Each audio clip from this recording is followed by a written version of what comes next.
L'histoire de Salomon, le roi riche et sage qui servait Dieu. À la mort du roi David, son fils Salomon lui succéda.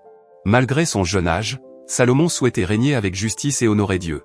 Une nuit, Dieu lui apparut en songe et lui dit, « Demande-moi ce que tu désires, et je te l'accorderai. » Salomon ne demanda ni or, ni pouvoir, ni longue vie. Il ne demanda qu'une seule chose, « Donne-moi la sagesse afin que je puisse bien guider ton peuple. » Dieu fut touché de voir que Salomon se souciait davantage de le servir et d'aider son peuple que de son propre intérêt. Dieu lui accorda donc une sagesse supérieure à celle de tous ses prédécesseurs et successeurs. Dieu le combla également de richesses et de gloire, bien que Salomon ne les eût jamais demandées.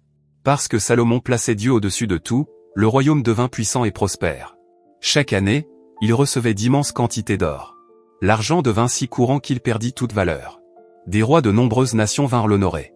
Lorsque la reine de Saba vint en visite et vit sa richesse et sa sagesse, elle déclara, « Les récits que j'ai entendus ne sont qu'une infime partie de la vérité. » La sagesse de Salomon devint célèbre dans le monde entier.